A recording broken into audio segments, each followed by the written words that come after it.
तर नमस्कार मित्रांनो, स्वागत आहे आपल्या नवीन एक्सपेरिमेंट ब्लॉगमध्ये. तर आपला ब्लॉग आज होणार आहे एक्सपेरिमेंटचा.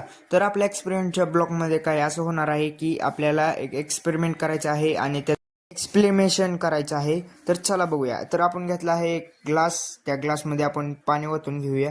त्यात पाणी ओतायचं आहे आपल्याला. तर आता आपण पाणी ओतलेलं आहे. यानंतर आपल्याला करायचं आहे की पहिल्यांदा आपल्याला हळदला पण मिक्स करून घ्यायचं आहे पाण्यात पूर्णपणे.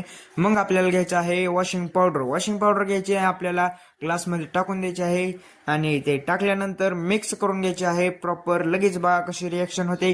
हळदीचा कलर लाल होऊन जातो पूर्णपणे आणि थोडी मिक्स केले की हे पूर्णपणे लाल होऊन जात आहे.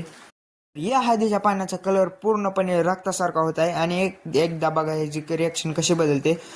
तर यात आपण लिंबू टाकून घ्यायचं आहे आणि लिंबू टाकले याचा कलर पूर्णपणे पिवळा होऊ लागतो. बघा आता मिक्सिंग केलं की याचा कलर पिवळा दिसू लागतो. हो का, मी आता मिक्स करत आहे. मिक्सिंग झालं की हो का ह्याचा कलर चला बघूया याच्या मागचं कारण काय आहे. तर याच्या मागचं कारण आहे की हळदीत टर्मरिक ऍसिड असते आणि निर्म्यात अल्कहीन असतं. तर याची पाण्यात अशी रिॲक्शन होते की याचा कलर बदलतो. तर याच्यामुळे आपल्याला अशी रिॲक्शन दिसून येते. तर आजचा ब्लॉग आवडला असेल तर आपल्या चॅनलला लाईक, सबस्क्राईब, शेअर करायला विसरू नका आणि कमेंट पण करा. आजच्या ब्लॉगमध्ये एवढेच. तोपर्यंत बाय बाय.